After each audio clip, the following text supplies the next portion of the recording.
Today, I would like to talk about the never-ending conflict in the Middle East, the fight between Israel and Palestine. This conflict is not simply a religious conflict, but a product of a complex history over land and power. We will discuss the history of this conflict from its beginning to the present. Let's look at the key events and explore how both sides got here, and what this conflict means to us today. He points out that the biggest victim of this fight is Palestine, and the biggest perpetrator is Britain. For example, imagine that people from another country come to live in your country, and they are from a powerful and rich country.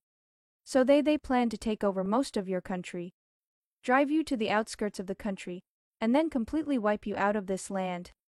If this were to happen, would you just accept this and tolerate it? Let's start this story now. Jewish persecution and its effects. Jews suffered mass genocide in Russia and persecution, such as witch hunts in France.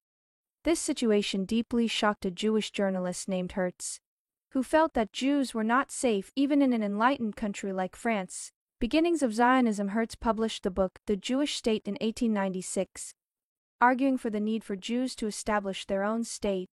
His ideas developed into a movement called Zionism, which had the goal of returning Jews to Palestine. Activities of the Zionist movement. In 1897, Hertz founded the World Zionist Association and held its first meeting in Basel, Switzerland.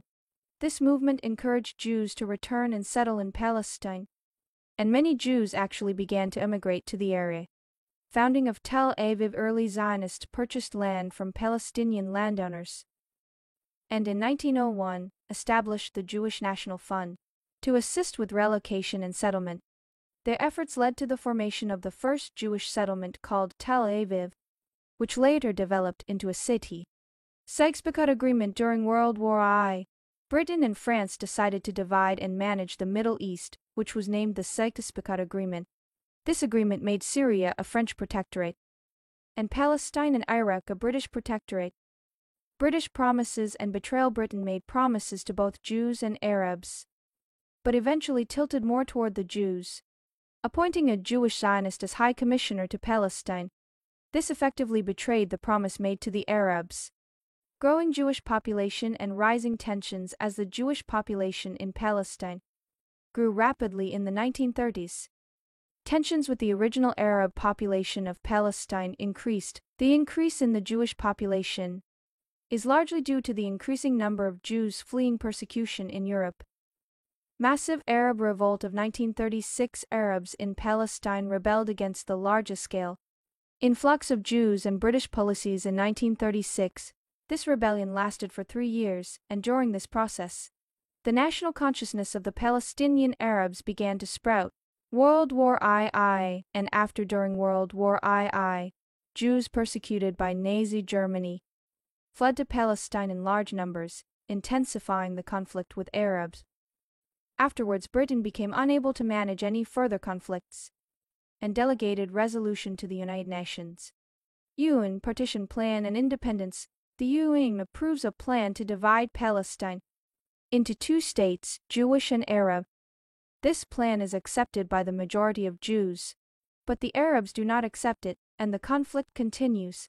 Israeli Declaration of Independence. On May 14, 1948, Israel declared independence in Tel Aviv, officially establishing the state. David Ben-Gurion, Israel's first prime minister, leads the declaration. Sparking war. Immediately after the Declaration of Independence, several Arab countries, including Egypt, declare war on Israel.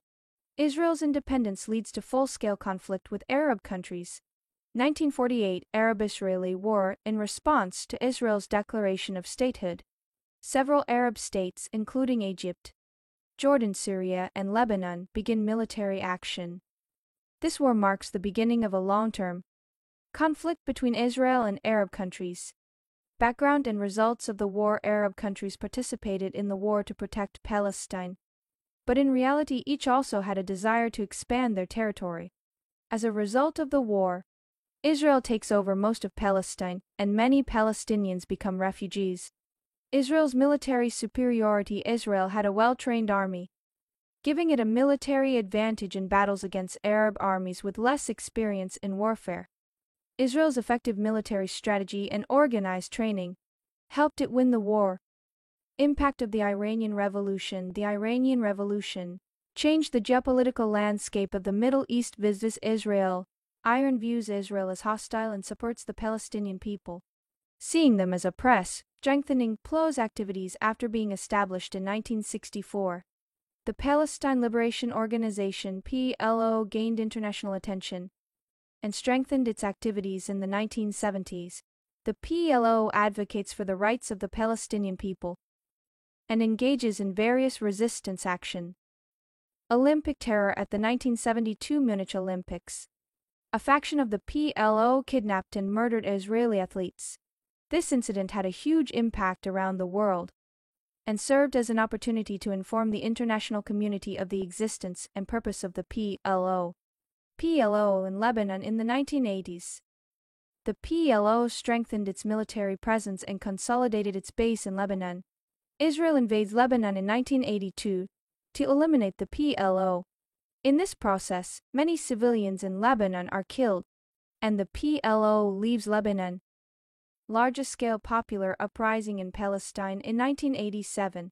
A larger-scale popular uprising occurred in Palestine, which took the form of unarmed resistance rather than armed resistance. This movement is called the Intifada and represents widespread Palestinian opposition to Israel's occupation policies. Spread of suicide bombings in the early 2000s.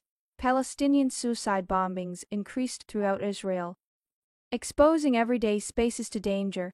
During this period, numerous civilians were killed in Israel. Strong response from both sides. Israel attempted to use military force to suppress terrorism, and the Palestinian response led to continued violence. Installing security barriers. Israel has begun installing massive security barriers around Palestinian areas to prevent suicide bombings. The wall restricts the movement of Palestinians and has caused much controversy. Dual attacks and reactions as military clashes and retaliation by both sides continued. Innocent civilians suffered greatly. In particular, children and teenagers were caught up in the clashes and suffered serious injuries. Rise of Hamas. Hamas began to exert increasing influence in Palestine and in the Gaza Strip. Hamas came to power with overwhelming support. Ongoing conflict. The conflict between Israel and Palestine continued, evolving into a more complex and difficult situation over time. In particular, another large-scale conflict occurred in 2014, with civilians on both sides suffering heavy losses. Current international society. Many people sympathize with Palestine and support it. However, there are many people and countries under the Jewish financial power who support Israel because their lives, companies, or money are at stake. However, there are those who support Israel. Mentally, there are more people who are repulsed by Israel's actions of massacring civilians and pushing Palestinians without guaranteeing their right to survive. The culprit is Britain, which signed dual contracts with these two countries and now uses the UN as a shield. I am taking a step back. I believe that Britain, which caused these two countries to fight, also bears enormous responsibility for this war and must guarantee their right to survive and defend their country.